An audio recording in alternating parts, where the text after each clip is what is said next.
Agradeço, então, as professoras que concordaram em participar do nosso evento, da nossa mesa redonda, e agradecer a professora Cássia, o Departamento Toco Gineco, por abrir esse espaço para a gente, então, comemorar a abertura da Semana Mundial de Aleitamento aqui do CAISM. Tá? Nós estamos com a professora Nathalie. Nathalie, eu não vou conseguir pronunciar o seu sobrenome, que é meio complicado. Ela é pediatra no Rio Grande do Sul, ela é formada na Universidade Luterana e fez residência lá em pediatria e fez pós-graduação em nutrição infantil na Universidade de Boston. E ela atuou no abrigo Aliadas, lá no Rio Grande do Sul, nessa época de enchente, e vai falar um pouco da experiência dela, tá? Então, a gente vai começar a nossa mesa redonda, a gente vai ter uma dinâmica de apresentar, então, os palestrantes, cada um vai fazer a sua apresentação, depois a gente tem testemunhos, depoimentos de mães, tá? E depois a gente vai abrir para perguntas. Então, vou colocar a apresentação.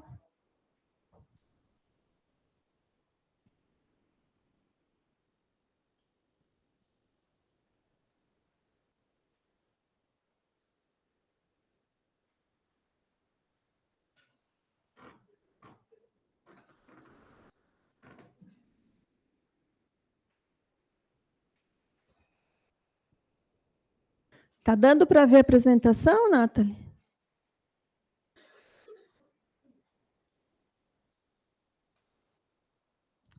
Nathalie? Ah, isso aqui.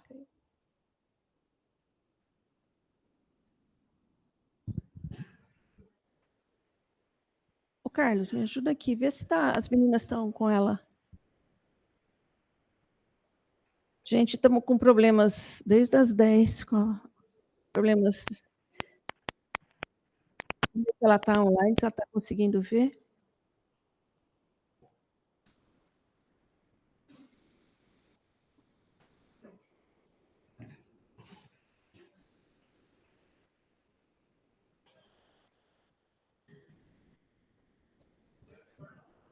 Diga, Carlos.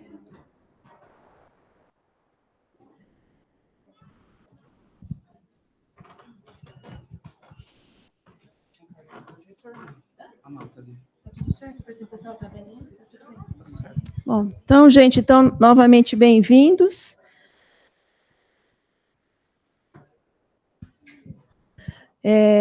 Aqui a gente tem o QR Code para vocês acessarem um Forms para presença, tá?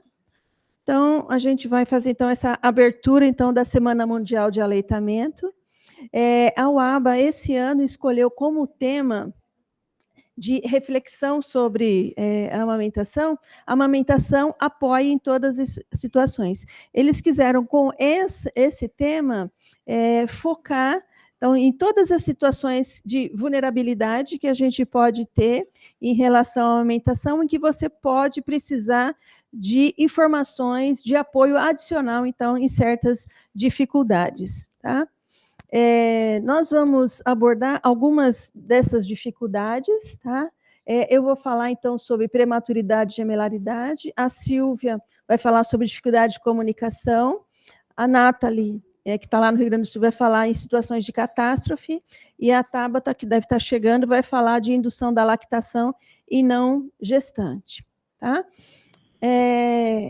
Aleitamento materno, prematuridade e gemelaridade é o nosso dia a dia, quem trabalha na UTI neonatal, alojamento, até a própria obstetrícia, uma situação muito frequente para a gente, tá? Além de todos os benefícios que a gente tem da amamentação para as crianças, para as mães, para nosso prematuro, a gente tem benefícios adicionais que fazem a amamentação muito mais importante, então, para esses pequenos prematuros.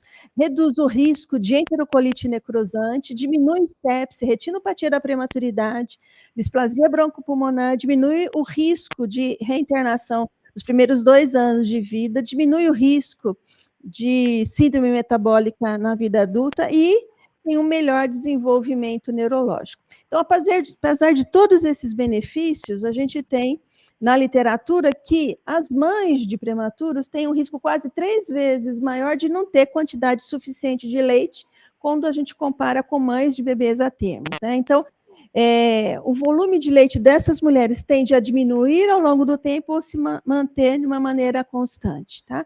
E por que que acontece isso? Por que que a gente tem dificuldades na manutenção da lactação dessas mães? Primeiro, porque a gente tem uma separação mãe-filho prolongada. Então, às vezes, as mães dos prematuros extremos, eles ficam internados 2, 3 meses. E manter a lactação por esse período prolongado é um desafio, é bem difícil, tá? Além disso, a gente tem muita ansiedade, estresse, fadiga. Imagina 2, 3 meses a mãe ter que vir diariamente à unidade. Uma hora a criança está bem, outra hora a criança não está bem, e isso pode interferir na produção láctea. A outra dificuldade é a própria dificuldade em fazer a extração, né, do leite. Você vai ter que fazer várias vezes por dia, e essa rotina, às vezes, é meio desgastante para a mãe. Ela pode ter dúvidas em relação se o seu leite está adequado, se o seu volume de leite está em um volume adequado. Tem muita insegurança nos cuidados com o bebê e, às vezes, desinformação e despreparo em relação ao aleitamento, tá? Bom, e aí o que a gente, como profissional de saúde, a gente pode ajudar, então, essas mães de bebês prematuros a alcançar uma lactação eficaz? Então, primeiro é sempre orientação e aconselhamento sobre o aleitamento materno, que é o nosso dia a dia, e para essas mães é mais importante ainda, tá? O início precoce da extração láctea, começar já precocemente, tá? A extração láctea frequente e eficaz, tá? E o contato pele a pele, que é super importante, tá? Bom, então, começar. Quando que uma mãe de prematuro deve começar o início da extração láctea, tá? Então, a gente recomenda que o início seja o mais precocemente possível, tá? Seja por bomba ou uma extração manual, tá? Os trabalhos, os documentos da OMS, do Ministério da Saúde, recomendam que a gente inicie a extração láctea nas primeiras 6 horas pós-parto, para você ter uma maior efetividade. Se a gente for comparar com uma mãe de um bebê a termo, a gente já começa a mamada na primeira hora de vida, e com isso a gente vai ter uma pojadura mais precoce. E a mãe do prematuro não tem essa facilidade, a gente vai ter um pouco mais de dificuldade. Já que o bebê não consegue sugar, ela vai ter que fazer essa extração láctea para manter a produção. Então, o ideal é que ela comece nas primeiras 6 horas de vida, 10 a 15 minutos em cada mama, pelo menos 6 vezes em 24 horas, incluindo um período noturno. Não é obrigatório acordar de madrugada para tirar o leite, mas ela tem que fazer essa frequência de pelo menos 6 vezes por dia, que é uma rotina, às vezes, desgastante para essas mães. Reforçando a necessidade de ser um início precoce da extração do leite, a gente tem esse trabalho colaborativo em 9 centros nos Estados Unidos, com mais de 1.100 mães de bebês de muito baixo peso, em onde eles compararam o início da primeira extração láctea com a oferta máxima contínua de leite durante a internação neonatal. E o que eles viram é que as mães que iniciavam uma extração nas primeiras 8 horas pós-parto tinham uma chance muito maior de ter alta na transferência no uso de leite materno. 70% contra uma chance de 52% numa mãe que começava a extração de 9 a 24 horas. Então, isso reforça a importância da gente iniciar precocemente a extração láctea. Tá? Bom, como realizar a extração? Então, nós, profissionais de saúde, né, Hospital Amigo da Criança, todo mundo foi treinado, capacitado para ensinar a mãe a fazer a extração, paramentação e higienização das mãos, fazer a massagem das mamas antes de começar a extração, e depois fazer a extração láctea manual, ou pode ser também por bomba manual. Existem vários modelos no o comércio, só que esses tipos de bomba, que a gente chama buzinha de bicicleta, são contraindicadas por gerar mais lesão no mamilo e pode ainda ter dificuldade de higienização das peças desse dispositivo. A gente também tem bombas elétricas, que podem ajudar a mãe a extrair o leite, só que são mais caras, e a gente tem que tomar um cuidado adicional para a higienização das peças dessas bombas, né? Ferver, lavar, então a gente faz toda a orientação para não contaminar o leite. Bom, se ela tem essa dificuldade, a gente começa precocemente, faz toda essa rotina, mas a gente pode também ter mais estratégias para ajudar a mãe a continuar e aumentar a produção láctea, tá? Então, um dos pontos é a gente favorecer a extração à beira-leito. Então, a mãe, à beira da incubadora, ela pode fazer extração láctea, e isso a gente sabe também que isso facilita, você consegue ter um maior volume de leite. Então, isso já está protocolado, né, na rede de bancos de leite, vocês podem acessar o QR Code aqui, então é possível a gente fazer isso, tá? Todas as ações que a gente faz no método canguru também facilita a produção láctea, tá? E um dos pontos do método canguru é a gente facilitar o contato pele a pele íntimo, e que pode começar com o bebê já ainda entubado, tá? Ou naquela fase que ele está mais para ganho de peso, e compartilhando pele a pele com o irmãozinho, né? Então, você pode, então, ir fazendo esse pele a pele, a gente começa precoce e vai gradativamente aumentando a frequência, e o método canguru, ele acaba possibilitando uma maior interação mãe-filho. Com isso, a mãe fica mais relaxada, confiante, com maior resiliência, competência com o bebê, reduz a ansiedade, facilita a ejeção láctea e, consequentemente, maior quantidade de leite, tá? Trabalhos também mostram que você fazer a extração do leite durante ou imediatamente após a posição canguru, o contato pele a pele, a quantidade de volume extraído é maior do que quando você faz sem esse cuidado, tá? E essa experiência das mães colocarem os bebês em contato pele a pele, é demonstrado que você tem um maior sucesso em aleitamento materno quando você compara com mães que não tiveram essa oportunidade, tá? Então, enquanto a gente vai trabalhando propiciando a lactação dessas mães, é importante também a gente começar um estímulo à amamentação. Sempre o profissional de saúde deve empoderar a mãe, está sempre nessa situação muito limite, né? Então, é importante a gente diminuir a ansiedade dela, empoderar, elogiar sempre que possível que ela está fazendo de certo, dar um reforço positivo, uma ajuda prática, e quando a criança começar a amamentar, acompanhar a mamada do início ao fim, e isso vai ajudar o nosso bebê a ter sucesso na amamentação. A gente começa já, mesmo antes da criança ter uma capacidade de esvaziar o peito, começa a colocar ele para sugar no peito. Isso tem benefícios, aumenta a motilidade gastrointestinal, aumenta a produção láctea e vai acelerar a maturação do reflexo de sucção. É tudo que a gente quer, né? Que aí essa criança consiga mamar e ela vai de alta mais cedo e a gente vai ter mais vaga, né? Tá. Tudo que a gente quer. Bom, e para iniciar a amamentação, bom, além da gente ter a criança com uma sucção, às vezes, mais imatura, ele também tem um ciclo vigília-sono imaturo e eles dormem muito. Às vezes é difícil despertá-los para mamar. Então, a gente tem que usar técnicas para tentar acordar essa criança, então, se necessário, ajudar a estabelecer pega e posicionamento, né? E é uma mamada, a gente não vai Mas é que a gente está vendo aqui, ó. Tá vendo aqui? Insistindo muito. Vê para mim lá, Carla. Não insistir mais do que meia hora. A gente tem que sempre estimular a mãe a ter paciência, porque basicamente, bem no fim da internação, essa paciência está esgotando, ela quer ir de alta, e a gente tem que trabalhar muito com ela nessa fase. Tá?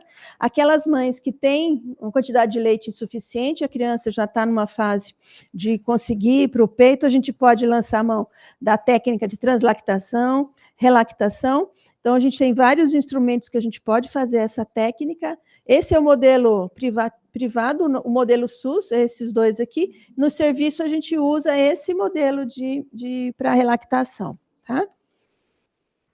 Bom, se já é difícil a gente amamentar um bebê, 2 bebês é mais complicado, é mais difícil. É possível amamentar 2 exclusivamente? A resposta é sim. O profissional de saúde tem que ter a convicção, tem que se embasar em todas as evidências científicas que a amamentação exclusiva é possível em mãe de gemelares, tá? Porque muitas vezes pensa, mas coitada, vai dar muito trabalho, vai ter que ser misto. Não, dá para ser exclusivo. Mas o que ela vai precisar? A gente vai poder ter que acessar a rede de apoio, porque ela vai precisar de muito mais ajuda prática para conseguir fazer a amamentação dessas crianças, tá? Então, a avó, mãe, quem tiver ali para ajudar nos todos os cuidados e o apoio, né? Porque é difícil conseguir amamentar quando alguém está falando contra, né? Então, é importante, então, a gente, profissional de saúde, fazer esse apoio, tá? É importante, então, as mães revezarem as crianças no peito, tá? Porque você tem produção láctea diferente de um peito para outro, e se um ficar só no peito, ela pode receber menor quantidade de leite, menos nutrientes, então a gente vai rodiziando os peitos, tá? Para não ter problema. Ela pode optar para amamentar uma criança por vez, tá? Ou, se ela conseguir, se ela se adaptar, se ela preferir, ela pode amamentar as 2 crianças por vez, e ela vai poder ter todas essas variações de posicionamento para as crianças. É importante, se ela está amamentando um e o outro está internado, por exemplo, ela tem que, além de amamentar o seu bebê, ela tem que continuar a extração láctea para o volume de leite ser maior, para a hora que os 2 estiverem no peito, ela ter volume de leite suficiente, tá? Então, eu agradeço e esse é o nosso prematurinho que saiu para casa amamentando. E aí a gente vai agora apresentar, chamar a Silvia. Obrigada.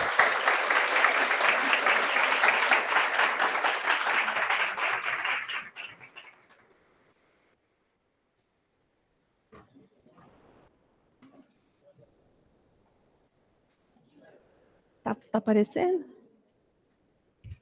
Agora eu vou apresentar, então, para vocês a enfermeira Silvia Pamacena da Silva. Ela é supervisora, né, da seção de ambulatórios nossa, e ela vai falar um pouco das dificuldades de comunicação. Nós estamos com a Regina aqui, esqueci de apresentar a vocês. Ela é funcionária do hospital e ela tem experiência em Libras, tá? Então, quando a gente tiver um paciente, alguém que precisa, né, tem um problema de hipoacusia, déficit auditivo, a Regina tem outros funcionários que podem, então, servir de intérprete para a gente. Obrigada, Regina. Obrigada, Silvia.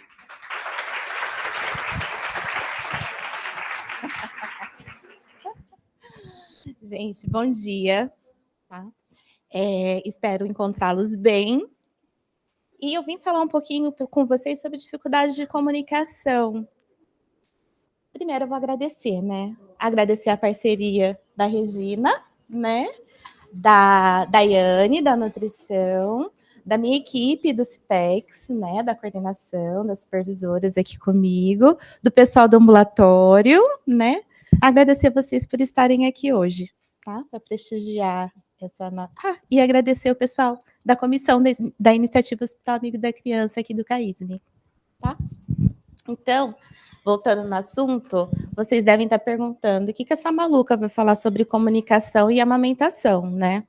Afinal de contas, comunicação é uma questão, é um tema tão amplo, né? Que tem subtemas e subtemas e subtemas que não são menos importantes do que o próprio tema, né? Se a gente for parar para pensar. Então, eu trouxe essa palestra com o objetivo do quê? De sensibilizar as pessoas, né, da importância da gente ser acessível, né, da gente ter acessibilidade nas nossas atitudes, tá? Então, aqui a comunicação é o principal instrumento laboral dos profissionais de saúde, né? Principalmente na amamentação, principalmente no aleitamento materno. E a gente tem vários desafios. Pode ser.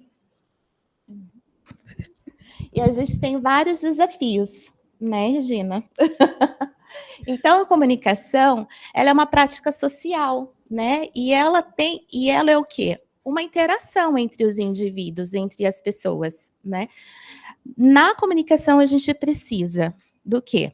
Da fala, da escuta, do visual, da escrita.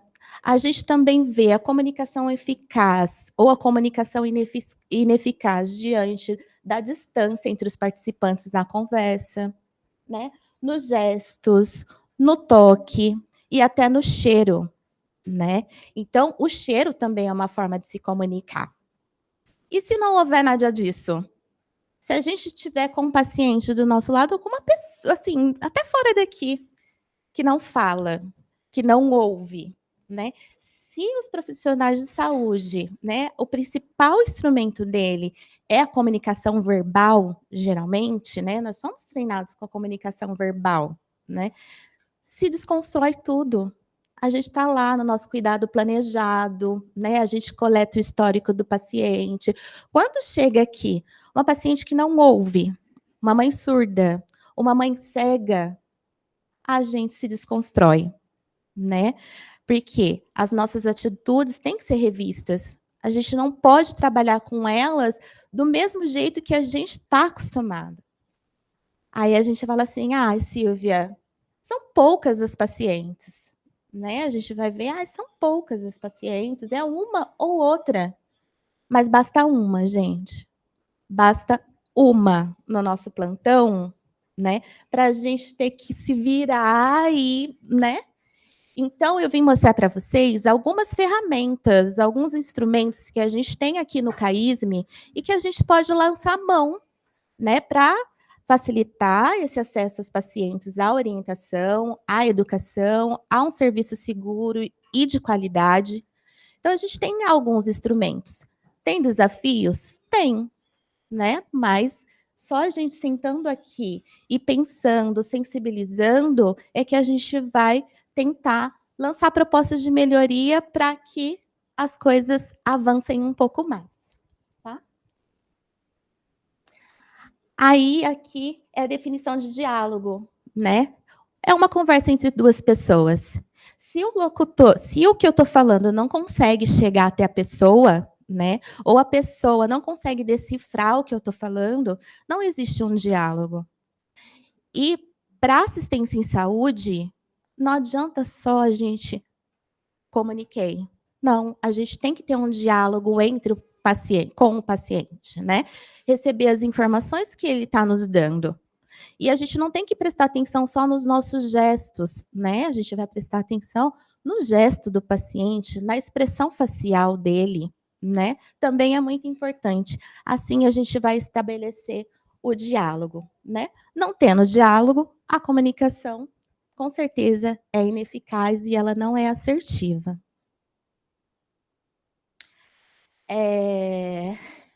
Quando a gente está lá na assistência, quais as principais dificuldades que a gente encontra, né?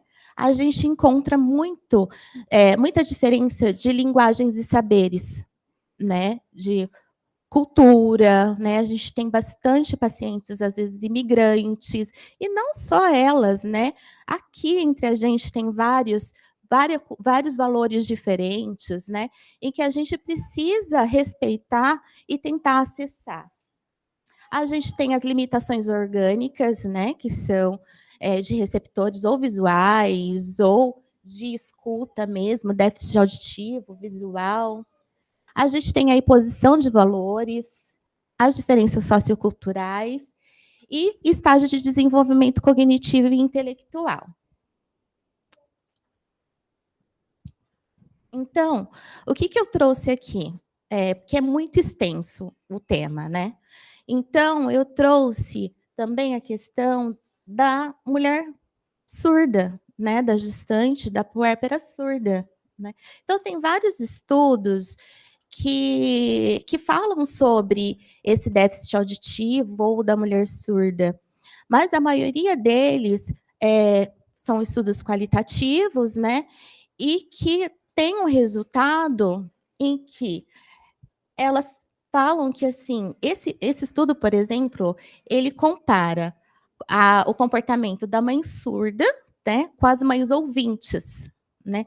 E nesse estudo, esse estudo é um estudo qualitativo, e eles falam que, é claro que a insatisfação entre as mães surdas é muito maior do que as insatisfações das mães ouvintes no cuidado com o bebê.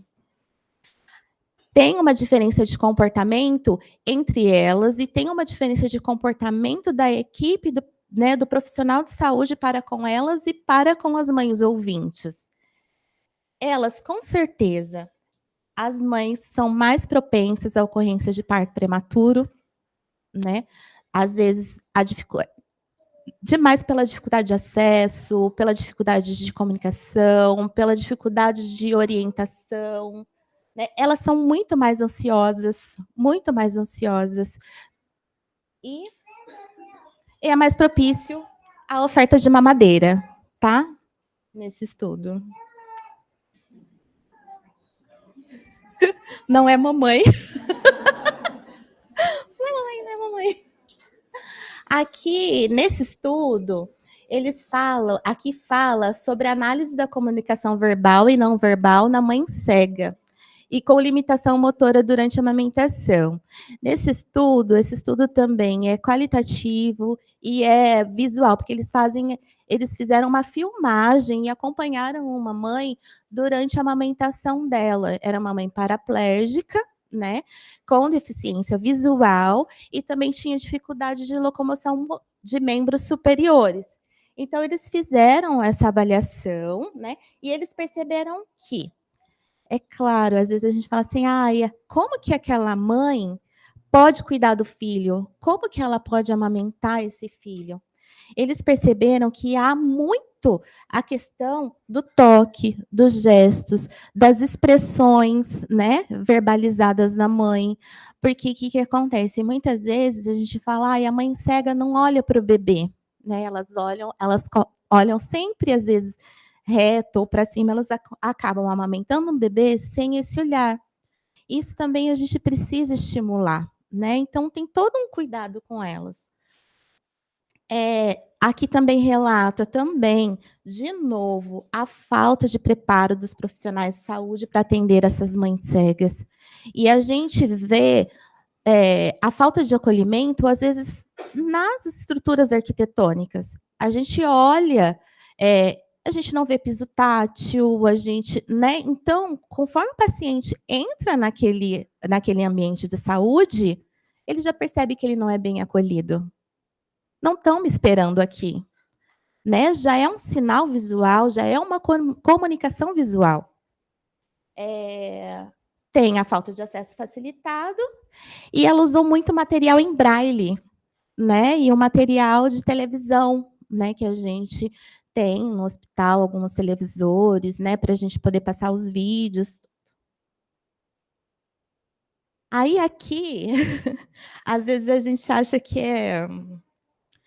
nossa, que coisa ruim, não, isso não é questionável, né?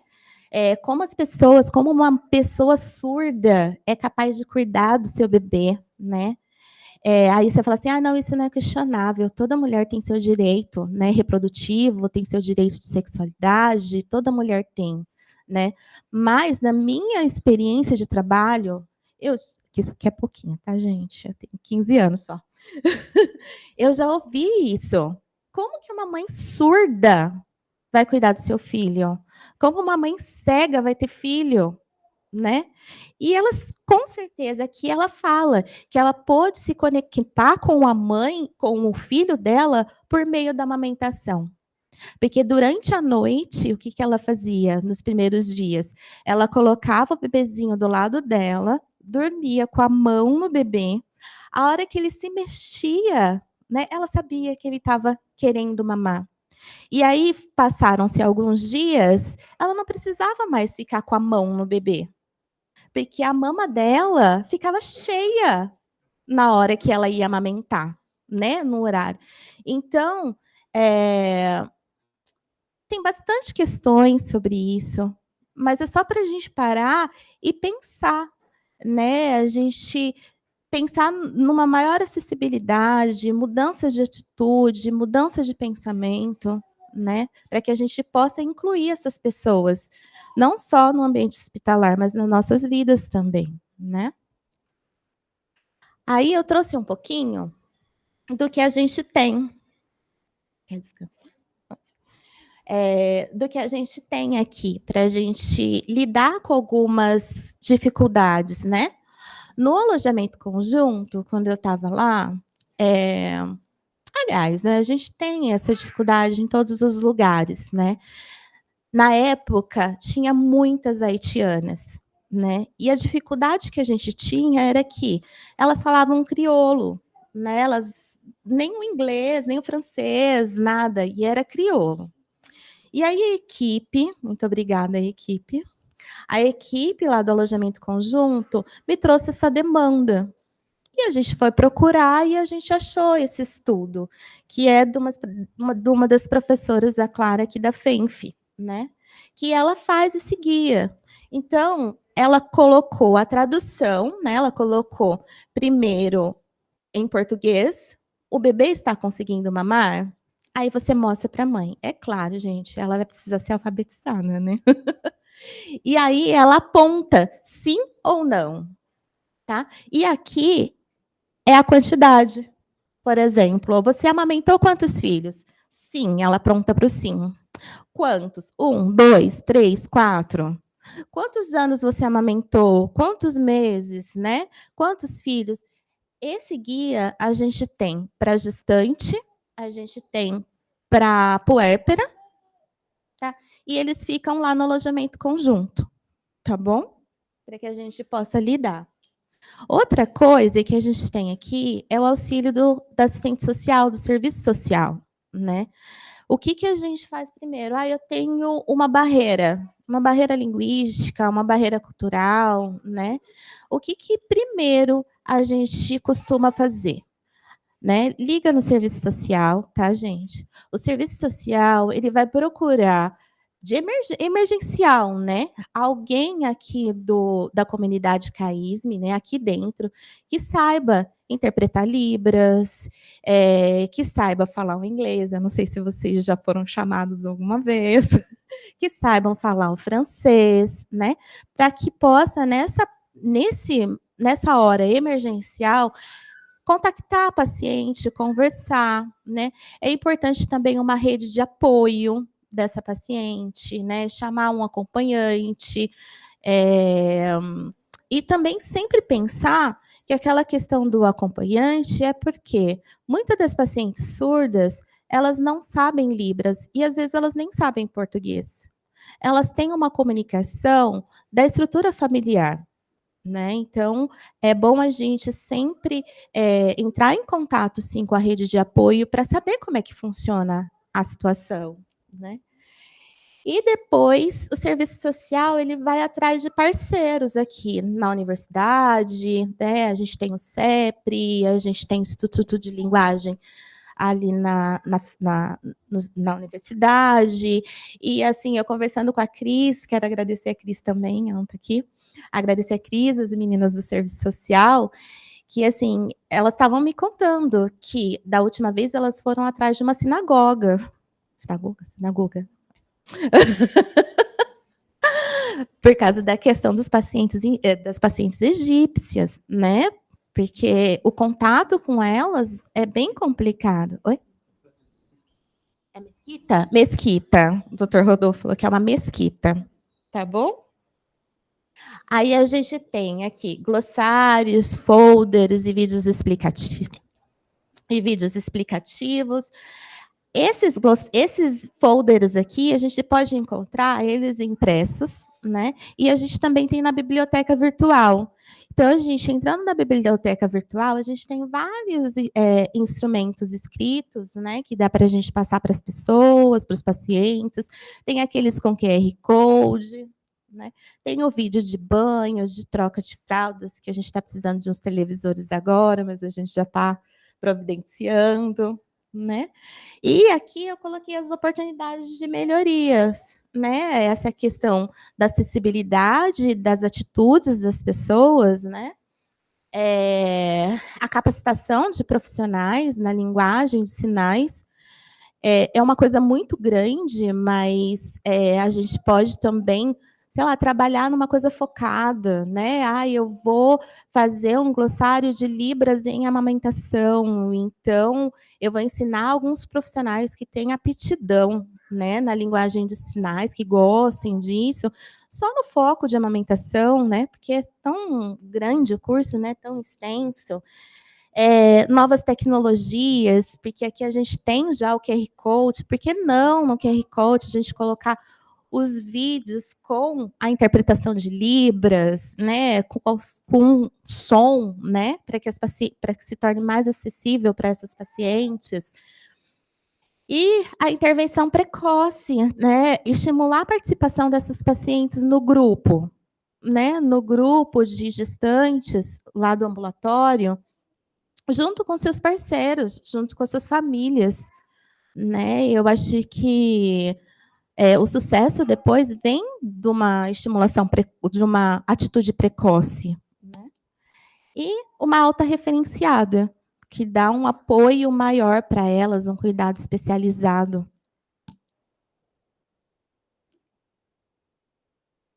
Então, esse é o nosso desafio, né? Apoiar aí em todas as situações. Tem bastante situação, então é um desafio.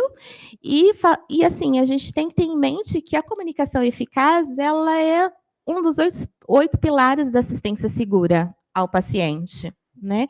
E é assim que a gente vai garantir uma assistência livre de danos, uma assistência com mais acesso à unidade de saúde. E é isso. E acabou.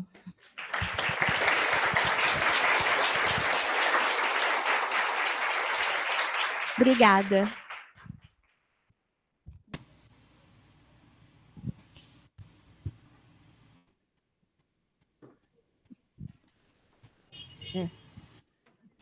Põe para mim o dela.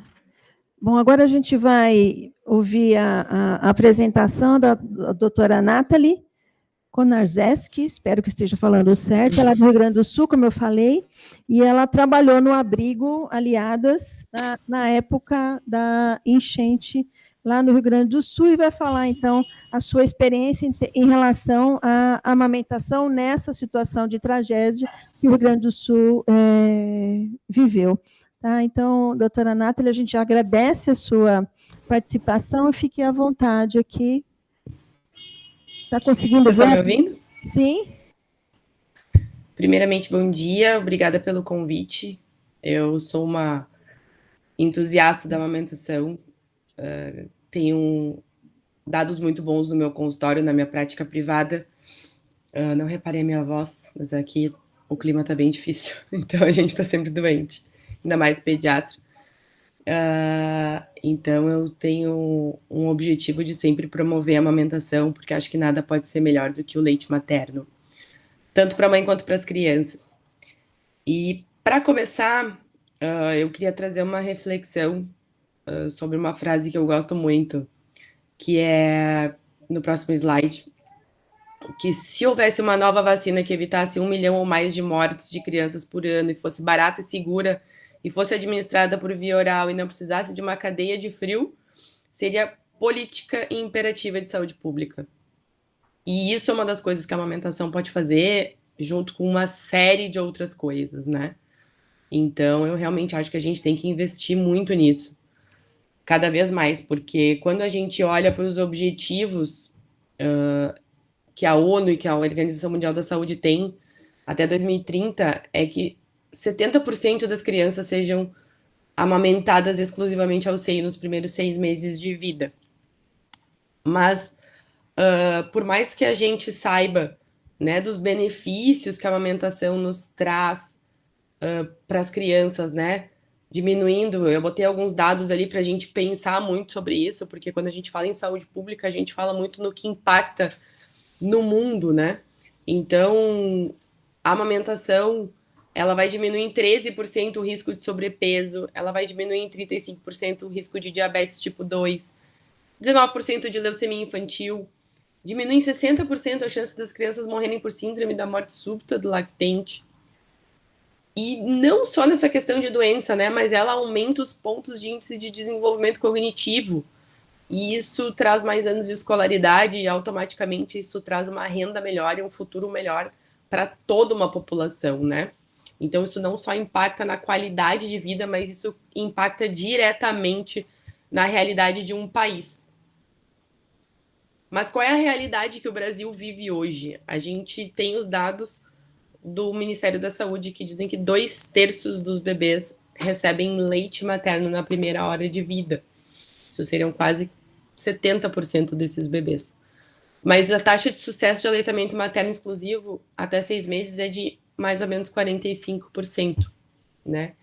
E 52% das crianças vão ser amamentadas até os 12 meses e 35% até os 24 meses de vida. Então a gente consegue ver que isso vai caindo, né? E por que isso acontece? Quais são as dificuldades da amamentação? Eu acho que tudo ali que foi falado é exatamente o que eu penso, né? Mas eu vou um pouco além disso. A gente tem, obviamente, a licença maternidade, que não é uma coisa que preconiza o aleitamento materno. A gente tem uma licença maternidade no setor privado de 4 meses. Como é que a gente pensa que essa mãe vai conseguir amamentar exclusivo se o tempo que ela deve amamentar é muito maior do que o tempo que ela pode ficar com esse bebê? Fora que a gente tem a questão dos profissionais autônomos que precisam voltar a trabalhar mais rápido, né? Então, a gente também tem uma falta de preparo da mãe durante a gestação, porque eu realmente acho que a gente investe pouco nisso, no preparo das mães durante a gestação. Acho que a gente fica muito focado em prevenir algumas coisas, mas a gente não prepara essa mãe para a amamentação, para as dificuldades que ela pode enfrentar e de que forma que ela pode manejar isso. E para mim, uma das principais causas de desmame precoce também é a falta de rede de apoio. E é sobre isso que eu queria falar, do que a gente viveu aqui no Rio Grande do Sul. Então, não sei se todas as pessoas sabem o que aconteceu, mas aqui a gente teve um mês de maio muito difícil.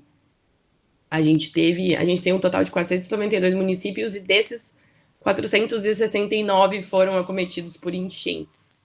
A gente teve 2.345.000 pessoas afetadas por essas enchentes. A gente teve 581 mil desalojados.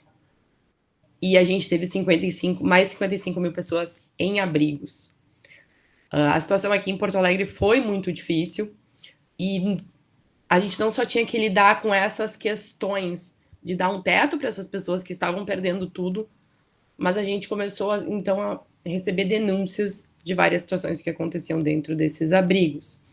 De abusos, de assédios contra mulheres e contra crianças. E aí, essa instituição que eu faço parte, que chama Aliadas, a gente optou, então, por abrir o primeiro abrigo de Porto Alegre, focado em mulheres e crianças. Ele tinha como objetivo ser um abrigo temporário, até que o Estado conseguisse se estruturar, e abrir abrigos de longa permanência. Então, a gente funcionou por 30 dias, a gente tinha uma capacidade de 90 leitos, então a gente podia receber até 90 pessoas, e a gente tinha como objetivo não só dar um teto, mas dar um acolhimento e uma qualificação para essas mães, na hora que elas fossem retornar para suas casas ou para casas de outras pessoas ou para os abrigos de longa permanência. Então, a gente teve 46 crianças e 36 mulheres dentro do nosso abrigo. Dessas crianças, a gente teve 4 crianças em aleitamento materno. E quais foram as maiores dificuldades que a gente viu? Principalmente a questão da rede de apoio, né? Essas mulheres, elas foram separadas ou dos seus maridos ou das suas famílias, porque acabou que cada uma foi para um abrigo.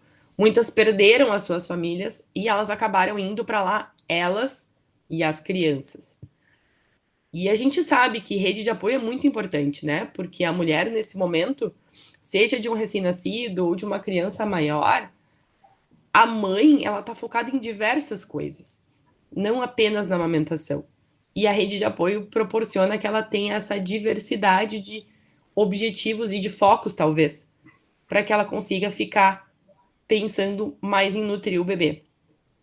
Então, além de, claro, a gente viu as mulheres estressadas, a gente viu elas chorosas, elas preocupadas com o futuro, porque a grande maioria das pessoas perderam tudo, não perderam só as memórias, elas perderam tudo, elas perderam roupa, elas perderam remédio, elas perderam identidade, elas perderam casa. E coisas que elas nunca vão recuperar, coisas que elas literalmente vão ter que refazer e como refazer, né? Então, assim, tudo isso impactou diretamente no nível de estresse, na baixa produção de leite e na falta de rede de apoio. Além de, claro, a gente teve um desabastecimento aqui bem importante. A gente teve um racionamento de água, por muitas semanas a gente ficou sem água, então as condições para doenças infecto-contagiosas foram bem importantes, então aumentaram os índices de gastroenterite viral, pela questão da enchente, aumentaram os casos de leptospirose, a gente já tinha uma situação de dengue muito ruim que veio a piorar também. Então as condições muito precárias de higiene também pioraram muito para essas mulheres que estavam amamentando. No Abrigo Aliadas, a gente montou um espaço bem focado nisso, né? Onde elas tivessem um momento que elas pudessem amamentar com privacidade. A gente tinha uma rede de apoio das aliadas lá bem importante. A gente tinha pediatra lá 24 horas por dia. A gente tinha consultora de amamentação. A gente tinha técnicas de enfermagem. A gente tinha enfermeiras. Então, a gente montou realmente uma rede bem importante de apoio para que essas mães pudessem estar mais tranquilas. Além de, obviamente, lá a gente tinha condições de higiene, a gente tinha condição de alimentação, a gente tinha assistência para essas mulheres, elas tinham roupas, elas tinham cobertas. Então, isso tornou para elas essa transição mais fácil. E, graças a isso, a gente conseguiu não ter nenhum problema de amamentação para essas mulheres que estavam no nosso abrigo. Mas a gente sabe que a gente teve muitas mulheres que acabaram deixando de amamentar porque não tinham mais condições. O leite, pelos níveis de cortisol alto, pela falta de rede de apoio e por toda a dificuldade que se ocasionou, acabaram deixando de amamentar. Então, foram momentos bem difíceis. Bem difíceis. E agora a gente está tentando se reestruturar e tentando montar centros especializados nisso, para que a gente consiga ajudar não só essas mães, porque durante esses 30 dias de maio nasceram muitas e muitas crianças, a gente acabou recebendo muitos recém-nascidos, inclusive recém-nascidos que não tinham mais para onde ir, porque a mãe foi para o hospital para ganhar o bebê e não tinha mais casa para voltar. Então, de forma que a gente consiga apoiar essas mulheres para que elas possam seguir e que possam seguir o maior tempo possível de aleitamento materno, né? Porque realmente a falta de rede de apoio impacta diretamente na qualidade da amamentação e no tempo, né? E para terminar, eu queria deixar mais uma frase, né? Que eu acho muito importante, que é que amamentar é mais do que nutrir. É um ato de amor que fortalece o corpo, a mente e os laços eternos. Então, muito obrigada por essa oportunidade e que a gente consiga seguir aí sempre promovendo a amamentação, que é uma coisa tão importante para todas as crianças.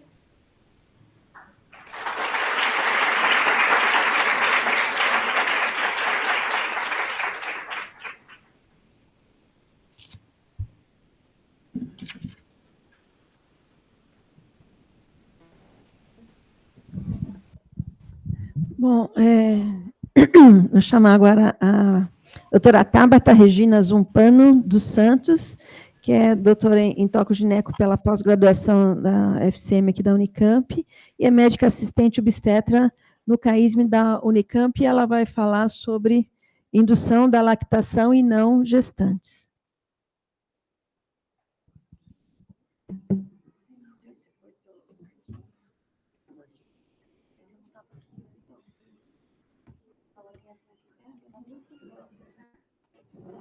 Quer abrir o... Abre onde estava, aqui, ó. Ela vai abrir sua conta, né? Não, tá aqui no e-mail, ela mandou pro e-mail. Que e-mail? Da TTG. Não, O e-mail da TTG, né? Você manda no DTG, né? Esse daqui? É. Ok.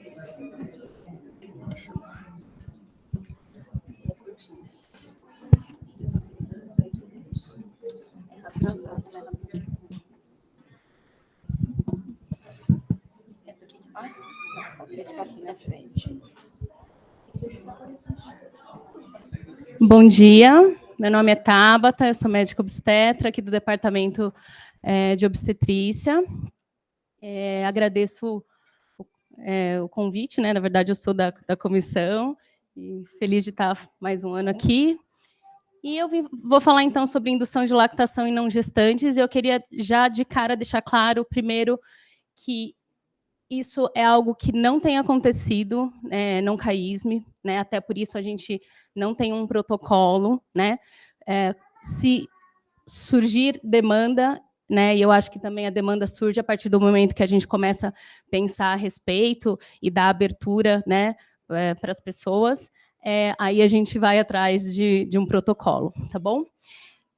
Eu não sou especialista no tema, não sou consultora de amamentação, mas o que aconteceu foi que no meu consultório privado eu tive uma demanda 2 anos atrás de um casal homoafetivo em que a mãe não gestante gostaria de induzir a lactação, e eu fiz um curso online com uma consultora de amamentação que chama Bianca Balaciano, e a partir daí eu tive a oportunidade também já de orientar um trisal. Atualmente tem a esposa de um homem trans que está gestante, que também está interessada em induzir lactação, enfim, então as oportunidades surgem e eu vou criando também uma pequena experiência, né? Então, para quem que a gente pode pensar e deve pensar, né, na indução de lactação? Então, casais homoafetivos, úteros de substituição, né, que são as barrigas de aluguéis, e nas mães adotivas.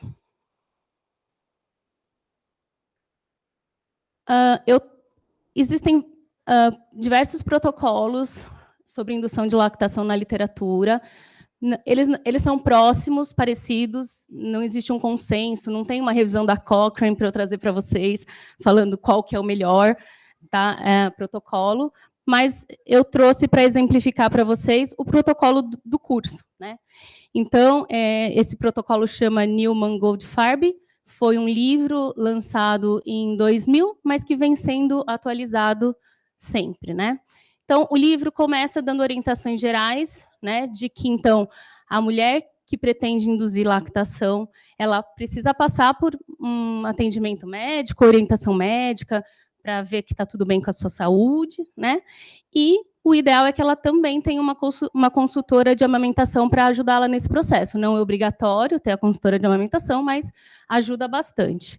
E ela também precisa avisar o hospital onde o bebê vai nascer, tanto verbalmente como por escrito, né, de que, aqui eu estou falando mais do casal homoafetivo, mas serve para outras situações também, de que a mãe não gestante pretende amamentar, porque como é uma coisa pouco frequente ainda, os hospitais estranham, né?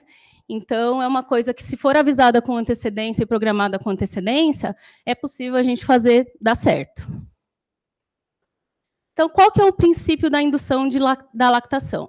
É tentar imitar de forma medicamentosa, com as ordenhas, o que ocorre na gestação, no parto e depois, quando o bebê nasce, com a sucção do bebê. Então, inicialmente, as mulheres vão usar um anticoncepcional oral combinado, simulando a gestação, né? Então, lembrando que na gestação existe um aumento do estrógeno e da progesterona, e esse aumento também vai suprimir a prolactina para que não aconteça a produção láctea tão cedo, né?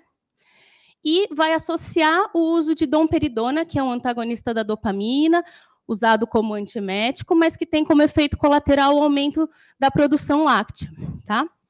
Inclusive em homens. E aí, em algum momento, essa mulher vai parar de usar o anticoncepcional oral combinado para simular o parto, que é o que acontece no parto, né? Os níveis altos de estrogênio e progesterona caem, ela mantém o uso da domperidona e começa as ordenhas, como se fosse o bebê amamentando, né? E essas ordenhas precisam ser frequentes, idealmente com bomba elétrica. Então, aqui, ó, infelizmente cortou a tabela, mas eu vou contar para vocês, vocês vão precisar acreditar em mim.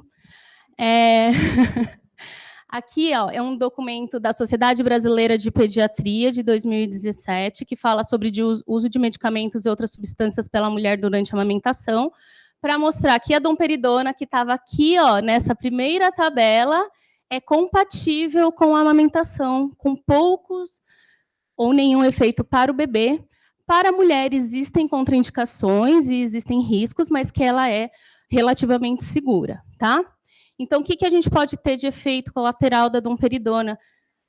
Boca seca, erupção cutânea, coceira, dor de cabeça, sede, cólicas, diarreia, sonolência e, raramente, convulsões. Interações medicamentosas. Então, assim, existe um medo da domperidona aumentar o intervalo QT e causar arritmia na mãe. Mas isso acontece na interação medicamentosa com eritromicina, claritromicina e derivados imidazólicos, né, tipo itraconazol, cetoconazol oral. Então, é essa interação que a gente tem que tomar cuidado, tá? E na insuficiência hepática também não deve ser usada a domperidona. Como alternativa, a metoclopramida e a cisaprida, que também são antieméticos e estimulantes da musculatura do trato gastrointestinal. Mas os protocolos todos preferem usar a domperidona, né? Então, a dosagem, eu vou falar mais para frente a dosagem. Bom, então, qual é a escolha do anticoncepcional oral combinado? Ele precisa ter pelo menos 1 miligrama de algum progestágeno, mas o ideal é que tenha de 2 a 3 miligramas, e uma dose um pouquinho mais alta, embora a gente não considere dose alta, tá? Do etinil estradiol. Então, como exemplo, tem o Diane 35 e o TES, que tem 35 microgramas de etinil estradiol e 2, aqui era miligrama, tá, gente? E 2 miligramas de ciproterona. Quanto mais tempo a mulher fizer o uso do anticoncepcional oral combinado e da domperidona, maior será a produção láctea. O ideal é de 6 a 9 meses antes da chegada do bebê. Então, é aquele, vou dar um exemplo, aquele casal homoafetivo que fez uma FIV, né, e que desde o começo a mãe não gestante fala, eu quero tentar amamentar também. Ela já vai começar o protocolo assim que possível. Essa é a maior chance de dar certo e ela produzir bastante leite. Esse protocolo fala também do uso dessas ervas depois que a mulher já começa a produzir leite, tá? Claro que isso tem menos evidência ou quase nenhuma na literatura, mas como está no protocolo, eu trouxe só para vocês saberem, tá? Que elas falam de usar semente de feno grego e essa erva cardo abençoado, que eu não conhecia, né? Mas que realmente tem para comprar. Eu procurei para ver se é de fácil acesso e é de fácil acesso. As bombas elétricas, gente, as preferidas são as duplas. Essa foto aqui está na propaganda da venda da bomba, tá? Elas são duplas o ideal é que elas sejam duplas com motor potente, que são caríssimas. Porém, elas podem ser alugadas. Então, facilita bastante se você puder alugar e não precisar comprar uma bomba elétrica tão cara. E aí eu vou contar para vocês, então, como é que é o protocolo regular, aquele que a mulher sabe já com um pouco mais de tempo que ela quer tentar lactar. Então, pelo menos 6 meses antes da provável chegada do bebê, né? Claro que isso é só uma estimativa, né? Ela vai iniciar, então, 1 comprimido por dia do anticoncepcional sem pausa. Só uma pausa minha aqui. A preocupação com o uso dos efeitos colaterais do anticoncepcional oral combinado é a mesma de quando você vai usar para anticoncepção. Então, se for uma cardiopata grave, uma hipertensa grave, um antecedente de trombose, talvez você não possa usar o anticoncepcional oral combinado. Mas lembrando também que é um uso por um período pequeno e não é uma dose maior do que a gente usa para anticoncepção. Como alternativa para mulheres que não podem usar o estrógeno, a gente pode usar só a progesterona também, tá bom? Então, ela vai começar usando 10 miligramas da domperidona 4 vezes por dia por uma semana, e na semana seguinte ela já aumenta para 20 miligramas 4 vezes por dia. Aí, 6 semanas, ou 1 mês e meio antes da chegada do bebê, ela vai parar o anticoncepcional oral para simular o parto e vai manter a domperidona nessa mesma dose e iniciar ordenhas. Gente, aqui eu acho que vem a maior dificuldade do protocolo, que não é só do protocolo, é na vida real também, né? De lactação, da dificuldade de lactação, que é as ordenhas muito frequentes. O ideal a cada 3 horas e pelo menos uma vez na madrugada. Né? Então, conforme começar a extrair, ela pode começar aquelas ervas lá que eu mostrei para vocês, e pode demorar de alguns dias até 2 semanas para ela começar a extração de leite. Com a chegada do bebê, é legal colocá-lo no peito o quanto antes e manter a domperidona na mesma dose. E aí você vai reduzindo e até pode até suspender a domperidona de acordo com a produção de leite e o estabelecimento da amamentação. Então, se a produção de leite estiver boa, e é bem possível que isso aconteça, é possível que a mulher pare a domperidona e a produção vai ser mantida com a sucção frequente do bebê. E aí a gente tem o que a gente chama de protocolo acelerado, que é aquela mulher que ou ela decide mais tardiamente que ela quer tentar lactar, ou aquela mãe do bebê adotivo que não sabe exatamente quando o bebê vai chegar na casa dela, tá? Então, inicia o quanto antes o anticoncepcional oral combinado com a domperidona, e aí ela vai usar de 30 a 60 dias o anticoncepcional. E ela vai parar quando ela sentir a mama cheia, dolorida. Então, se ela sentir com 30 dias, ela já para, senão ela para com 60 dias. E aí é o mesmo processo. Ela para o anticoncepcional para simular o parto, mantém a domperidona e inicia a ordenha frequente. Esse protocolo acelerado, ele tem menos chance de dar certo, mas é possível dar certo também. E aí, para terminar, eu queria só comentar com vocês que é possível induzir lactação em mulheres trans também, tá? Os protocolos utilizados, eles são semelhantes e eles têm resposta positiva na produção de leite, porém, uma produção de leite mais baixa. Dificilmente uma mulher trans vai conseguir manter uma amamentação exclusiva, né, com a indução da lactação.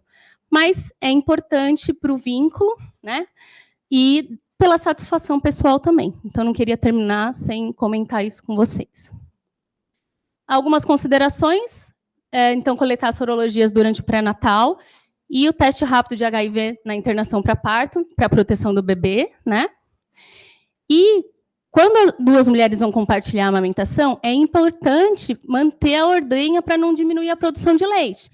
Porque o que pode acontecer, e foi o que aconteceu na minha primeira experiência, é que como elas estão compartilhando, acaba que a sucção do bebê não é tão frequente, aí uma não produz leite direito, a outra também não, e acaba, às vezes, atrapalhando o processo, né? Então, tem que ser muito cuidadoso com isso, né? Nas pausas em que a outra mãe está amamentando, a mãe que está na pausa precisa ordenhar. Era isso, gente. Tem meu e-mail aqui, se vocês quiserem entrar em contato.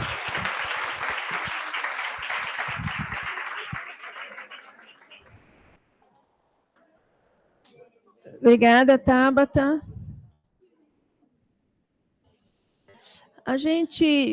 Agora a gente tem 3 situações que a gente tem depoimentos, são funcionárias aqui do hospital.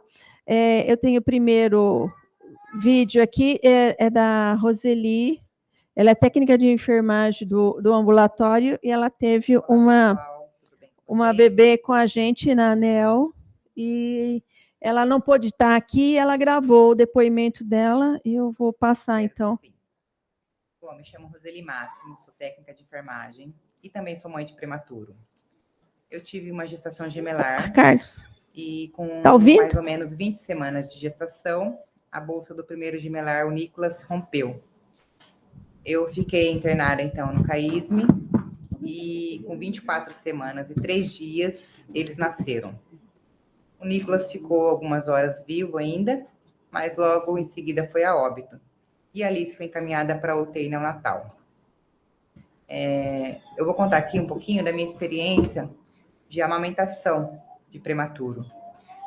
Não é uma experiência, assim, fácil. Na verdade, não é uma... Vou falar que foi fácil, que não foi.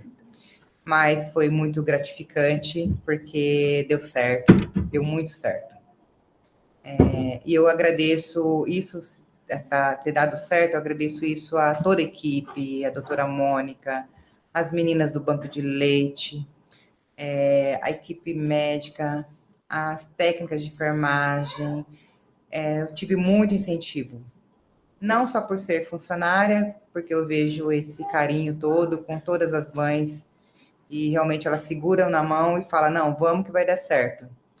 E basta a mãe querer, ter boa vontade, que realmente dá.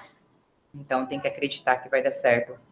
E realmente eu sou a prova viva que dá para amamentar um bebezinho prematuro, em aleitamento exclusivo.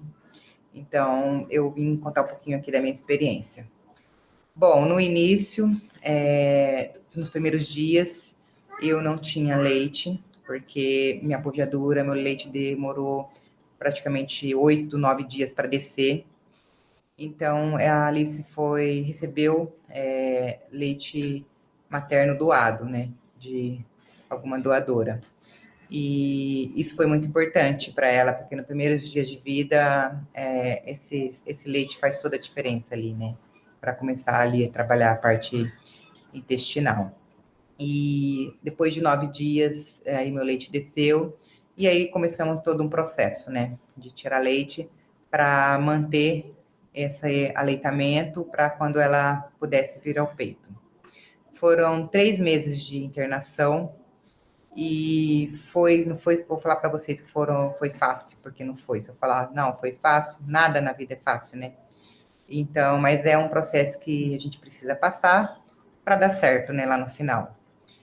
Ela ficou esses 3 meses internada e durante toda a época de internação, período de internação, eu tirava leite regularmente. Eu tentava tirar de 3 em 3 horas, como se ela estivesse amamando em mim. Então, eu tirava certinho para essa produção de leite não cair, né? Para quando ela pudesse mamar, eu ter leite suficiente. Tem mães que eu sei que não conseguem manter essa frequência para tirar o leite, diminui, depois faz a relactação, mas é um outro processo. Então, eu falei, não, vou tentar para que isso não aconteça, para que quando ela realmente precisar e tiver no tempo dela, eu tenha o leite suficiente para dar para ela. Me tornei doadora do banco de leite, isso é de extrema importância. A Alice recebeu o leite doado, né, no início da vida dela, e depois eu doei bastante leite também para o banco de leite. Isso eu tenho muita gratidão por esse lugar maravilhoso que acolheu a gente tão bem, e eu sou totalmente agradecida a Deus, em primeiro lugar, que me deu a oportunidade de ter minha filha comigo aqui, apesar de ter nascido tão prematura, e agradeço a toda a equipe também, em especial ao Banco de Leite, que me ajudou muito, muito, muito mesmo. Tive todo o apoio necessário, me seguraram realmente na mão e falou, não, vamos que vai dar certo, e deu certo, muito certo. Então, assim, eu tenho só gratidão mesmo para falar aqui. E minha experiência, se eu falar que não teve algum momento que eu não pensei em desistir, não estou mentindo, porque pensei, às vezes bate o cansaço, às vezes dá o desânimo, será que vai dar certo? Mas a gente tendo apoio, também tinha em casa uma rede de apoio, isso é muito importante. Tirava leite por várias vezes, eu tentava tirar de 3 em 3 horas, todo o período, durante o dia até a noite, antes de dormir.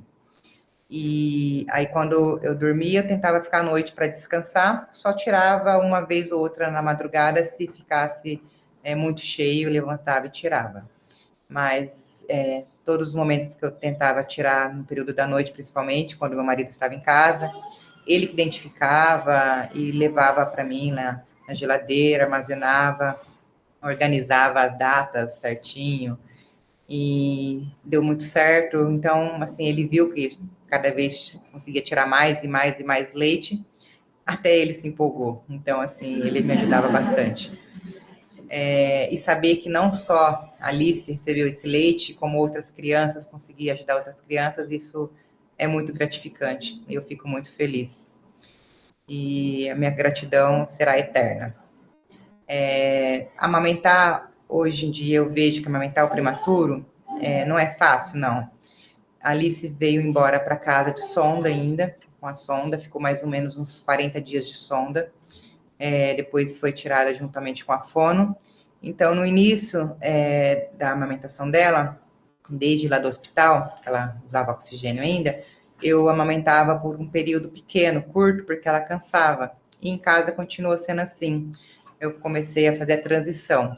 Mamava um pouquinho no peito, e depois eu complementava, tirava o leite, complementava pela sonda. E foi fazendo assim até ela conseguir sair da sonda e ficar em aleitamento exclusivo. Ela mamou, fez o aleitamento exclusivo, 6 meses, depois um pouquinho até mais, né, por conta da prematuridade, então, mas pela idade corrigida, mais ou menos, deu essa média de uns 6 meses. E depois ela mamou até os 2 anos de vida. 2 anos e 3 meses, na verdade. Hoje ela tem 3 anos e meio. E graças a esse aleitamento materno exclusivo, que eu consegui no início da pedinha dela aí, ela é uma criança super saudável, apesar de ser prematura extrema, nunca ficou internada, nunca teve uma bronquiolite, nunca tomou um antibiótico, então ela é totalmente saudável. E eu devo isso muito ao aleitamento, porque eu tenho certeza que essas gotinhas de ouro, esse leite maravilhoso que é o aleitamento materno, né, o leite materno, ele realmente faz essas coisas maravilhosas, esses milagres de deixar uma criança saudável, né? Então, eu tenho certeza que ela é tão saudável assim, apesar da prematuridade, devido ao leite materno, principalmente no início de vida, exclusivo, né? E então, essa é a minha experiência na amamentação. Não é fácil, é difícil, é cansativo, mas é muito valioso. Quando a gente vê esses pequenos saudáveis e vê que valeu a pena, você olha para trás e fala, nossa, faria tudo de novo. E valeu muito a pena. E quando você tem uma equipe que te abraça, que te ajuda, que te incentiva, isso ainda é melhor ainda. Então, aqui fica a minha experiência de amamentação de prematuro e meu agradecimento a todos da UTI Neonatal, em especial ao Banco de Leite, que me ajudou muito. Obrigada.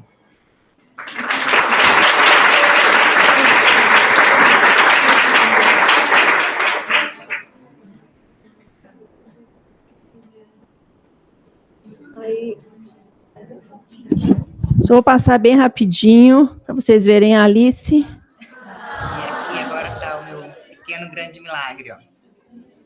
Como que é seu nome? Sou Alice. Quantos anos você tem, Alice? 3. Que linda. Fala, pessoal. Obrigada a todo mundo. Obrigada a todo mundo. Um beijo, gente. Um beijo.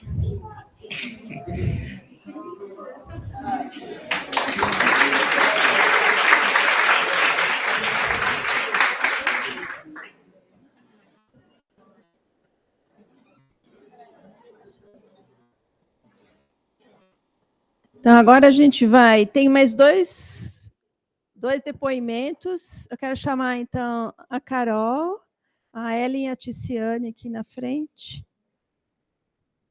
A Carol é enfermeira da UTI adulto. Ela teve experiência, ela é a mãe do Leonardo e da Lorena. Ela é a mãe de gêmeos que teve sucesso aí na amamentação. Ela vai falar um pouquinho para a gente.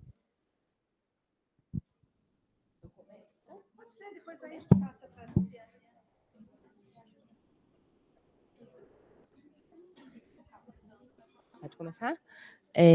Bom dia a todos.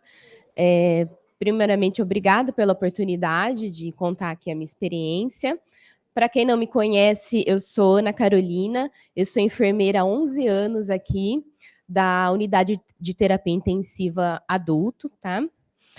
E eu sou mãe de 2 crianças, como foi falado, Leonardo e a Lorena, nascidos aqui nesse hospital também, e que estão atualmente com 4 anos e meio, nascidos em março de 2020, tá? E nós tivemos, eu considero uma linda história de amamentação que durou 2 anos e meio, tá? Eu sou enfermeira e trabalho no Hospital Amigo da Criança, então eu nunca tive dúvida se eu deveria amamentar ou dos benefícios da amamentação. No entanto, quando eu fiquei sabendo que eram gemelares, eu tive as mesmas dúvidas que todo mundo tem. Será que eu vou conseguir? Será que eu vou ter leite suficiente? E na minha experiência também, o que acontece? Eu costumo ver bastante, os gemelares geralmente eles são complementados com fórmula. E depois que eles nasceram, foi exatamente isso que aconteceu, tá? Então eu recebi alta com 3 dias do hospital, com a orientação de complementação com fórmula. E o que acontece? São 2 crianças totalmente diferentes, com pesos diferentes, necessidades diferentes. Eu, mãe de primeira viagem, a minha menina era bem menor que o menino. E quando recebemos alta, então eu fui com a orientação da fórmula. Em casa, nós começamos a nossa rotina, eu aprendendo com eles, e apesar de ter bastante informação, a vida real é bem diferente. Então, eu tentei de tudo que eu sabia, tá? No começo, eu tentei amamentar eles ao mesmo tempo, e no começo, com eles recém-nascidos, isso foi basicamente impossível. Eu não conseguia de jeito nenhum posicionar. O recém-nascido, você precisa posicionar o corpo, posicionar a cabeça, ajudar com a pega, e eu ficava segurando as 2 crianças e não tinha como auxiliá-los na pega correta. Então, não funcionou. Então, o que funcionou no começo? Foi amamentar uma criança de cada vez. Então, eu amamentava primeiro uma criança, enquanto a minha família estava com a outra, e assim que eu terminava de amamentar a primeira criança, o meu marido ou a minha mãe complementava com a fórmula, tá? E junto de tudo isso, acabei pulando de falar, gente, eles nasceram na semana que começou a pandemia, tá bom? Onde começou com tudo. Então, apesar de eu ter muitos conhecidos da área, ninguém podia me ajudar a ir lá tirar minhas dúvidas, ver onde que eu estava errando, tá? Sobre as crianças, o que a gente tem de diferente também? Como eu falei, são 2 crianças diferentes. Então, meu menino, ele tinha a boca grande, ele pegava bem a mama e conseguia fazer uma mamada completa. A minha menina tinha a boca muito pequena, então ela basicamente pegava só o mamilo. Então, o tempo todo, assim, fui aprendendo isso. Mesmo ela fazendo essa pega meio incorreta, fui aprendendo, ajudando ela foi ganhando peso, e eu consegui amamentar as crianças, e eu tive muita sorte que eu acabei não tendo problema com fissuras e lesões mamárias. Eu não posso dizer que eu tive esse problema. Consegui passar por essa etapa sem essas dificuldades, tá? E o que eu posso dizer é que acho que tudo isso deu muito certo, porque com 2 semanas, eu consegui tirar a fórmula do meu menino, observei que ele não estava mais necessitando da fórmula, o que eu oferecia basicamente sobrava, então ele ficou só na amamentação exclusiva, e minha menina insistiu um pouco mais, eu tinha muito medo dela perder peso, mas por volta de 1 mês eu também tirei a fórmula dela, então nós continuamos na amamentação exclusiva, tá? E ficamos assim até os 6 meses. E ao longo de toda a nossa trajetória, as coisas foram mudando também. O que funcionou no começo, lembra essa história de amamentar as crianças um de cada vez? O que acontece com isso? Gente, eu ficava o dia inteiro fazendo isso, entendeu? Quando você estava terminando de complementar a segunda criança, já estava quase na hora de começar a amamentar a primeira criança novamente. Então, toda essa rotina, conforme foi passando o tempo, deixou de ser viável, entendeu? Eu não fazia mais nada, eu precisava sempre de uma ajuda, outra pessoa para estar comigo, para estar com a segunda criança. Então, nós fomos precisando nos adaptar. E daí que eu insisti em amamentar as crianças, os gêmeos juntos.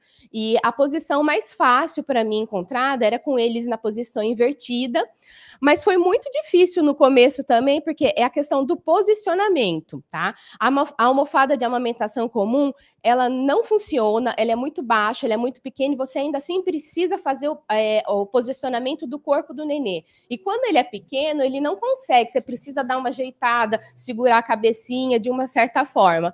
Então, assim, eu acabava ficando segurando as duas crianças, me dava dor nos braços de ficar, tipo, a mamada inteira segurando eles. Então, foi muito difícil. O que aconteceu? Eu olhando na internet, a experiência das pessoas, eu acabei fazendo a minha própria almofada de amamentação. A gente comprou uma espuma mais alta, que dava toda a volta em mim, e eu conseguia colocar as duas crianças ao mesmo tempo. Tá? Isso funcionou por bastante tempo, ajudou bastante, mas conforme eles foram crescendo, eles tinham mais sustentação do corpo, os travesseiros também começaram a funcionar super bem, os travesseiros comuns, tá bom? Deixa eu ver onde eu falei. E acho que assim, a nossa trajetória foi essa. Eu me considero que tive sucesso na amamentação, tá? Eles mamaram até 2 anos e meio, que foi quando eu realizei o desmame, exclusivamente até os 6 meses.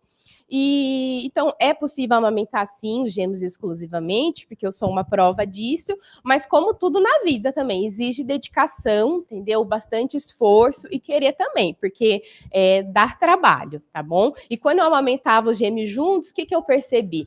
Fazer as coisas juntos me permitia ter um pouco mais de tempo para eu fazer alguma outra coisa, que provavelmente era coisa para eles mesmo, mas me permitia sair e fazer alguma outra coisa que não estar no sofá amamentando, tá bom?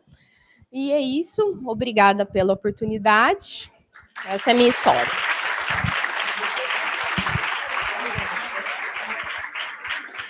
Pode ficar.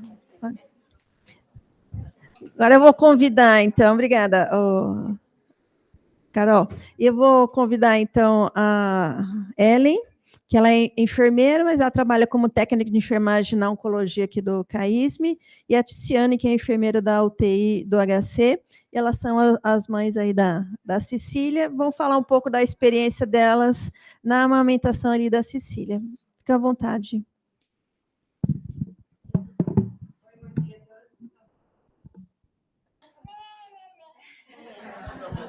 Fala seu nome. Como você chama? Fala seu nome. Eu vou falar que a Ellen tá sem voz. Eu sou a Ticiane, ela é a Ellen, e eu fui a mãe não gestante, é a Ellen que gestou a Cecília, e desde o começo nós duas tínhamos desejo de amamentar, né? E aí, desde a primeira consulta, depois, né, que a gente fez todo o procedimento de fertilização, na primeira consulta com o obstetra, eu já manifestei essa vontade de querer amamentar. Aí ele mesmo indicou uma consultoria de aleitamento materno, são 2 enfermeiras aqui de Campinas, e aí nós começamos todo o protocolo de indução à lactação quando estava aí em mais ou menos 5 meses de gestação. E aí eu tomei por 1 mês o anticoncepcional, parei o anticoncepcional, comecei os ciclos lá de domperidona, de 1 comprimido a cada 8 horas na primeira semana, segunda semana 2 comprimidos a cada 8 horas, e a partir da terceira semana 3 comprimidos a cada 8 horas. E aí, quando a gente estava com umas 32 semanas de gestação, eu comecei com a bombinha elétrica. E na primeira consulta, eu já tinha produzido leite. Na primeira vez que eu fui fazer a extração com a bombinha, eu fui lá no consultório, na consultoria de amamentação, né, a primeira vez, para elas me ensinarem. E dessa primeira vez já conseguimos, assim, bem pouquinho, mas já estava saindo. Eu já sentia a minha mama mais cheia, coçava muito, o mamilo ficava bem sensível. E daí, eu precisava fazer no mínimo umas 5 vezes por dia, inclusive na madrugada. Eu trabalho aqui no HC à noite, então no meu horário de janta, horário de descanso, eu parava para fazer a bombinha, fazia em torno de 30 minutos cada mama. E aí foi até a Cecília nascer, e aí ela nasceu, primeira hora mamou na Ellen, tudo, né? Claro que a gente priorizava a mamada nela, né, por conta do colosso, da descida do leite. Mas o trabalho de parto foi bem longo, então a Ellen estava super cansada, e a primeira noite ela mamou a noite inteira em mim. Tanto é que ela perdeu 100 graminhas só para sair do hospital. O pediatra que deu alta para ela voltou no nosso quarto para parabenizar, porque ela quase nem perdeu peso. E aí a gente continuou em casa. A gente priorizava a mamada na Ellen e o finalzinho ficava para mim. Ou às vezes assim, ela tinha acabado de mamar, queria de novo. Aí eu oferecia. E nisso foi uns 40 dias, que foi o tanto que eu consegui ficar em casa, né? Aí depois de 40 dias eu voltei a trabalhar. Aí eu tinha que continuar mais ainda essa rotina de 3 em 3 horas, né? Aí eu já não consegui mais e ela foi deixando de pegar, né, em mim, e a gente foi priorizando e tá aí, ó, até hoje.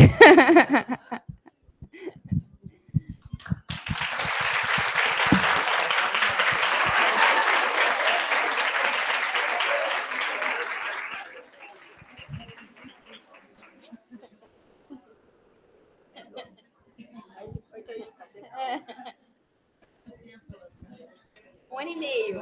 Ela tem 1 ano e meio.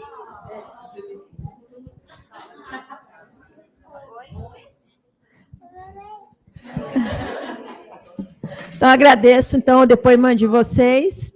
E a gente está à disposição aí para perguntas, quem quiser perguntar alguma coisa.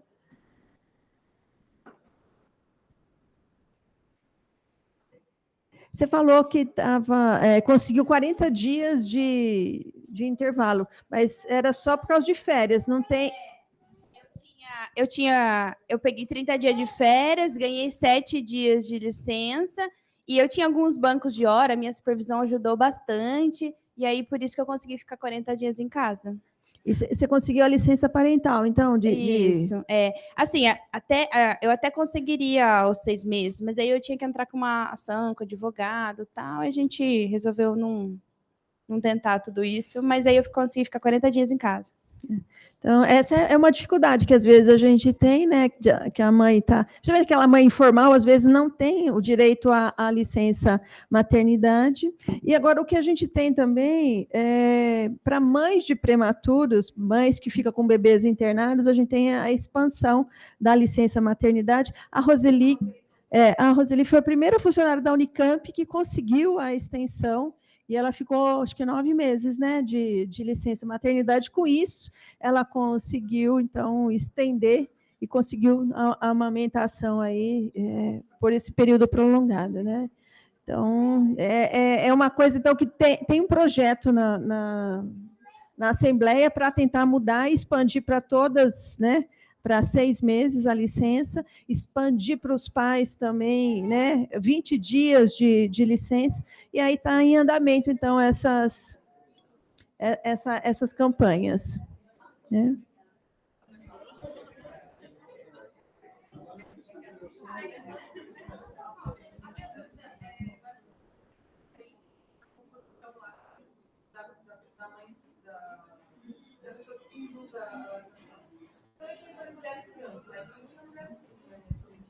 Eu nem sei se tem muito trabalho com isso em termos de comparação, porque você tem poucas situações, né? Não sei se a Tabata quer falar alguma coisa, mas assim, você teria que fazer um grupo com e outra, né? E é complicado você ter um trabalho desse tipo, né?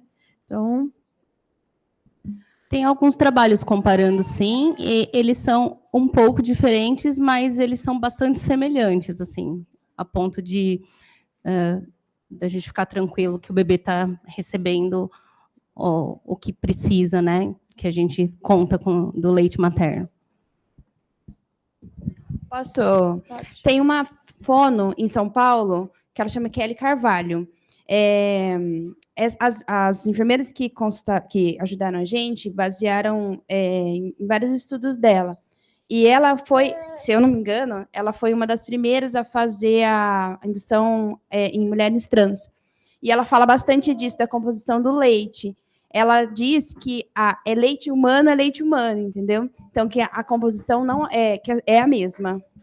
A composição é a mesma, talvez o que a gente não consegue é ver essa fase de colostro, né? Então, a composição é a mesma, é leite humano, como você falou, mas essa fase de colostro, transição e maduro, pode ser que seja um pouco diferente. Então, essa é uma diferença que a gente acaba tendo. Mais alguma pergunta? A Nathalie quer perguntar alguma coisa? Quer fazer algum comentário? Tá desligado o seu microfone.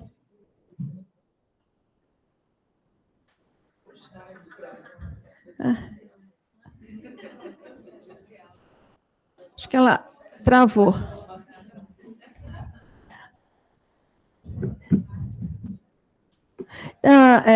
Essas dificuldades em comunicação é uma outra coisa importante que a gente tem e vai aumentando dia a dia, né? Então, todas essas mães também têm o direito do apoio à amamentação e a gente tem que se capacitar mesmo, como a Silvia falou. Ela teve algumas ideias para a gente começar a usar aqui no CAISM, em termos de folders, comunicados, o que você falou da gente pegar funcionários que têm uma capacidade maior aí para aprender Libras, porque é uma coisa que pode aumentar e a gente tem que estar preparado, então, para ajudar essas mães. E dificuldade de idioma, isso é muito comum a gente ter, e muitas vezes a gente fica apelando lá para o Google Tradutor para tentar fazer uma comunicação mais adequada, né? Então, é um problema importante ali no dia a dia. Eu queria só rapidinho que a Ellen e a Ticiane comentassem sobre a dificuldade que elas tiveram no hospital, porque eu acho legal que, se a gente passar por isso, a gente, né, tente trazer menos dificuldades para esse processo. Nós tivemos a Cecília lá na maternidade de Campinas, né? Aqui na maternidade de Campinas. E aí, quando a gente chegou no quarto, eu falei para a equipe de enfermagem que recepcionou a gente, que eu tinha feito toda a indução e que eu queria amamentar. Aí foi passado para a coordenação do banco de leite lá, e a médica foi lá no nosso quarto, falou assim que, né, não tinha nenhum protocolo, que teoricamente eu não poderia amamentar porque classificaria como amamentação cruzada, que eu teria que ter as sorologias em mãos. Eu já fui com as sorologias em mãos feitas, e ela falou assim, não é tão fácil, tem que fazer translactação, relactação. Aí eu tirei o peito, falei, eu já tenho leite. Aí ela falou, nossa, tem bastante. Isso. Aí ela falou, né, que então, que pelo menos que eu coletasse os exames lá, para eles terem o registro tudo certinho lá. Falei, sem problema. Ela deixou até... porque não tinha tido nenhum caso assim, né? E aí ela já deixou lá marcado no laboratório, eu fui, coletei os exames, tudo. E aí o pessoal vinha, avaliava a mama da Ellen, avaliava a minha mama, avaliava a Cecília mamando nela, mamando em mim. E a gente teve uma recepção muito boa lá, sabe? A gente acabou ficando sozinha no quarto, acho que o pessoal deu uma segurada na internação lá pra gente, né? Não sei, mas eu acho que sim. E foi bem legal. Depois a doutora passou lá para ver como a gente estava, sabe? Ela chegou meio armada, mas depois ela foi mais tranquila, viu que teve sucesso.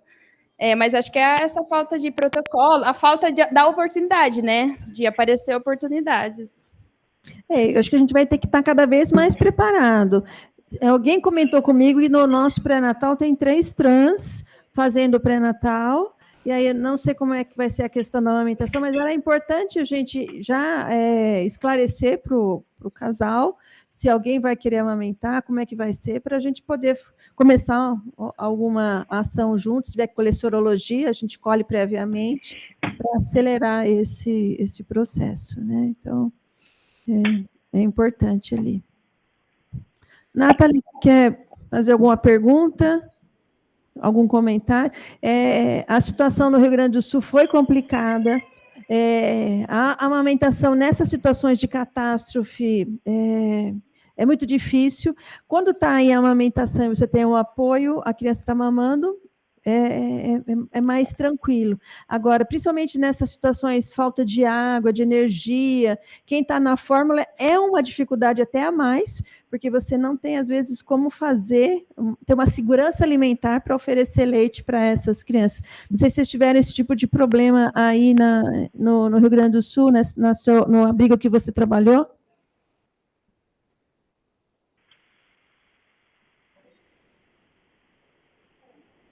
Nathalie, deu para ouvir?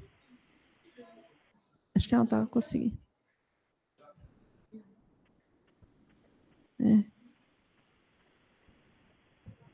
Está ouvindo, Nathalie? Acho que não deu certo.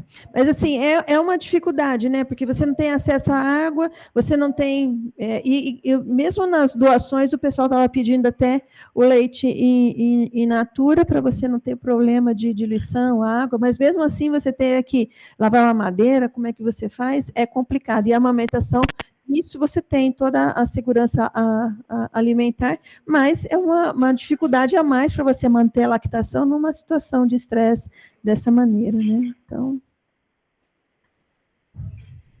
quer perguntar?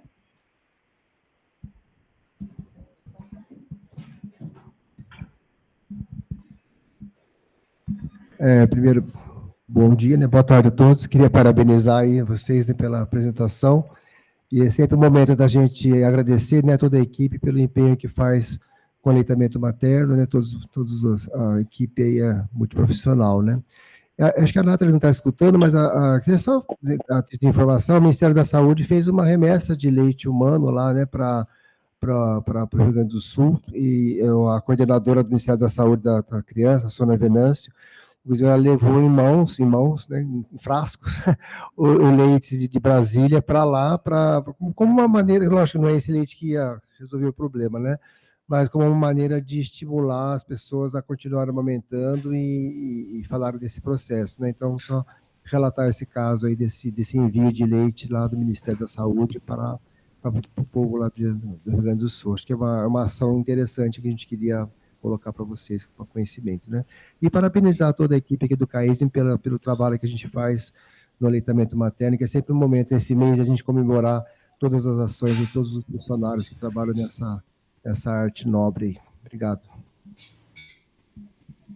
Foram 700 litros de leite humano pasteurizado, basicamente foram dos bancos de leite de Brasília, tá? E um trabalho que foi feito em cima, e eles acondicionaram os frascos de leite com gelo seco, foi o avião da FAB que foi levar, então, o leite, e esse leite foi destinado aos hospitais, às maternidades, então, para atender, então, recém-nascidos que estavam internados, né? Então, foi um momento difícil, e todo mundo tentando ajudar de alguma maneira. Está ouvindo agora, Nathalie? Você que está com dificuldade. Oi? Escreve. Gente, então, acho que pelo adiantado da hora, a gente vai ter que encerrar. Tá bom, Thaís. Agradeço imensamente a participação de todos vocês, a participação da experiência, né, de vocês compartilharem a experiência de vocês, que é uma coisa a gente falar o que está nos trabalhos, mas depois a vivência dos problemas da amamentação, né? Então, isso também é enriquecedor e ajuda até a gente a conseguir ajudar mais pessoas, então, compartilhando então, essas experiências. Então, queria agradecer muito a participação de vocês, a participação aí da Silvia, da Tabata, da Nathalie, que ajudou imensamente, então, nessa questão aí da tragédia ali do Rio Grande do Sul, tá? E estamos aí com o mês do Agosto Dourado para as outras comemorações aí, as outras atividades da amamentação. Tá? Então, agradeço toda a comissão que tem nos ajudado, né, nas ações aí. Então, boa tarde para vocês, obrigada. Tá? Até uma próxima oportunidade.